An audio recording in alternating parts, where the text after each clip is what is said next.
Alors, salut les amis, bienvenue dans cette nouvelle vidéo consacrée à Java niveau intermédiaire. Alors, comme promis, dans cette vidéo, nous allons voir la notion de polymorphisme. Polymorphisme, qu'est-ce que cela signifie? Lorsque vous avez polymorphisme, on va tenter de diviser ce mot-là. On a poly et ensuite on a morphisme. Poly veut dire plusieurs et morphisme, si vous avez fait un peu de grec, comme c'est mon cas, alors cela signifie tout simplement forme. Donc, polymorphisme, c'est plusieurs formes. En effet, au niveau de la programmation orientée-objet, le polymorphisme, c'est l'aptitude qu'a un objet à pouvoir prendre plusieurs formes, ok?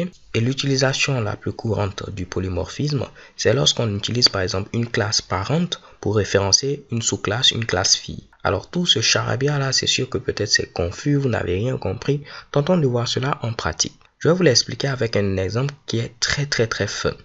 Ce que je vais faire, c'est quoi? Je vais créer une classe que je vais appeler ici être humain. Donc je viens ici, je crée une nouvelle classe et je vais l'appeler tout simplement être humain. Ok? Et je clique sur Finish. Maintenant, à ce niveau-là, je vais définir une méthode que je vais appeler ici uriner. Donc je mets ici public, je vais mettre ici void et je mets ici uriner. Échec et bon. Pas de souci à ce niveau-là. Le problème, c'est que je ne peux pas me permettre de pouvoir mettre directement l'implémentation de la méthode uriner à ce niveau-là. Pourquoi? Parce que en fonction ici du sexe, que ce soit un homme ou une femme, on a deux manières différentes ici d'uriner. Un homme pour uriner, il doit se mettre debout, alors qu'une femme pour uriner, elle doit s'abaisser, ok? Donc, vous voyez qu'on ne peut pas directement mettre l'implémentation de la méthode uriner à ce niveau-là. Et de plus, la classe être humain, c'est une classe abstraite. Elle n'est vraiment pas concrète à ce niveau-là. On doit avoir des classes hommes et femmes. Donc, ce que je vais faire, en lieu et place d'avoir l'implémentation directement à ce niveau-là, je vais dire que ma méthode uriner, c'est une méthode abstraite. Donc, je mets ici abstract pour dire que c'est une méthode abstraite. Et vu qu'on a une méthode abstraite, elle doit être tout simplement au niveau d'une classe abstraite. Vous voyez, on me demande de rajouter ici abstract. Échec et bon. Maintenant, ce que je vais faire, c'est donc créer deux nouvelles classes. Une classe homme qui va tout simplement à ce niveau-là hériter de la classe être humain. Donc, je peux le faire directement à ce niveau. Je clique sur Browse et je peux taper ici être humain. Et chez Coupon, vous voyez, je peux sélectionner ma classe être humain qui est présente au niveau de com.teacher du net.java intermédiaire. Je clique sur OK et je clique sur Finish. Je vais faire de même pour créer ici ma classe femme. Et je clique à ce niveau-là. Je mets ici femme, mamma mia. Qu'est-ce que j'ai avec ce fameux G là? Je clique sur Browse, je choisis également être humain et je clique sur OK, Finish. Donc vous voyez, vu que j'hérite de ma classe être humain et qu'il y a la méthode uriner qui est une méthode abstraite, on me demande de redéfinir cette méthode. Donc au niveau de la classe homme, je vais dire tout simplement, on va mettre du texte et ce sera ici, oups, ce sera ici 6 out comme cela et je vais mettre ici se mettre debout. Comme cela, ok. Et cette fois-ci, au niveau de la classe femme, ce sera tout simplement s'abaisser. Donc, je mets 6 out comme cela, s'abaisser. Et chez Kebom, on a ce Michibushi là. Au début, je disais que l'utilisation la plus courante du polymorphisme, c'est lorsqu'on utilisait une classe parente pour faire référence tout simplement à une classe fille. Tentons de voir ceci. Je vais créer tout simplement une nouvelle classe qui sera la classe driver. Et je vais mettre ici être humain, comme cela. Et je rajoute ici test, comme cela. Je clique ensuite sur cette case et je fais finish. À ce niveau, tout ce que j'aurai à faire, c'est quoi? Je vais créer ici un tableau dynamique d'être humain. Je vais mettre ici array. Ça fait quand même bizarre, tableau dynamique d'être humain. Mais pas de souci, on est toujours au niveau de la programmation. Donc, vu que je vais créer un tableau dynamique, je vais utiliser notre fameux array list. Ce sera un tableau dynamique de quoi? Ce sera un tableau dynamique d'être humain. Donc là, comme je vous l'ai dit, on met le type des différents éléments qui seront présents au niveau de notre tableau dynamique. Je vais appeler notre tableau dynamique, pourquoi pas ici, tab, pour faire simple, ok. Et je n'aurai qu'à l'initialiser en mettant new array list. Et comme je vous l'ai dit, plus besoin de rajouter ici le type si vous utilisez une version de Java supérieure à la version 1.7. Si tel n'est pas votre cas, vous devrez rajouter ici obligatoirement être humain, sinon vous aurez droit à une belle erreur. Donc je vais laisser cela pour que cela puisse marcher chez tout le monde.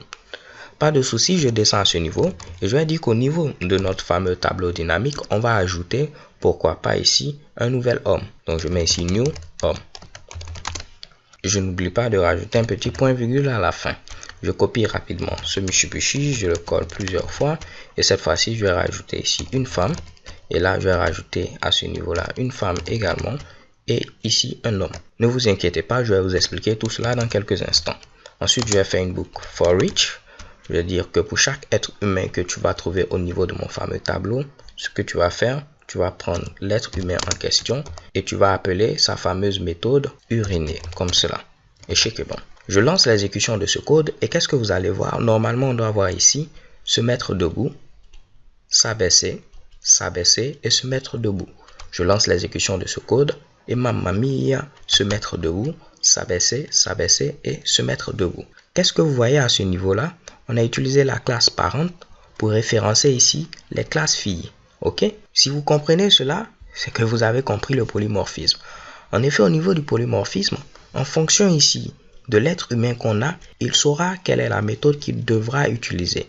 Si c'est un homme, il va appeler la méthode uriner qui est présente au niveau de la classe homme. Si c'est une femme, il va appeler la méthode uriner qui est présente au niveau de la classe femme. Raison pour laquelle on dit que notre objet pourra avoir plusieurs formes. Notre objet être humain qui est présent à ce niveau pourra avoir plusieurs formes en fonction du fait que ce soit par exemple un homme ou une femme. Ok? Et cela est tout à fait logique puisque un homme est un être humain, une femme est un être humain, ainsi de suite. On pouvait être encore plus général. En lieu de place de mettre homme, on va mettre ici mâle. En lieu de place de mettre femme, on va mettre femelle, ainsi de suite. Mais c'est juste ici pour les besoins de l'explication. Donc en lieu de place de mettre ici homme, je pourrais mettre ici mâle. Et en lieu de place de mettre ici femme, je devais mettre ici femelle.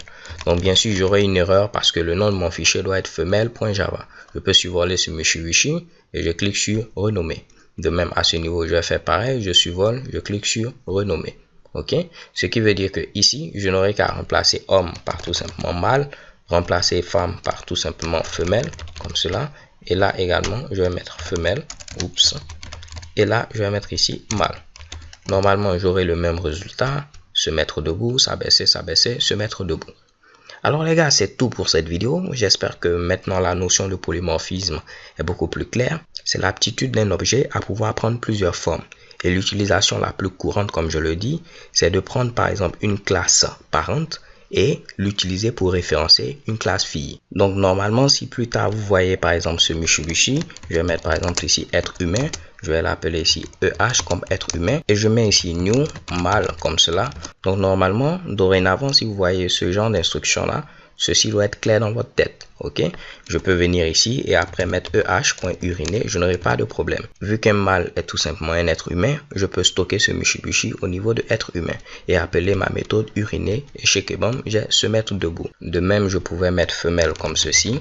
Je lance l'exécution de ce code et chez Kebam, je n'ai pas de problème. Alors les gars, c'est tout pour cette vidéo. J'espère que vous avez tout compris.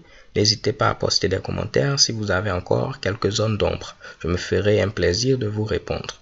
So thank you for watching, don't forget to subscribe et rendez-vous est donné à la vidéo suivante où nous allons voir les interfaces. Peace.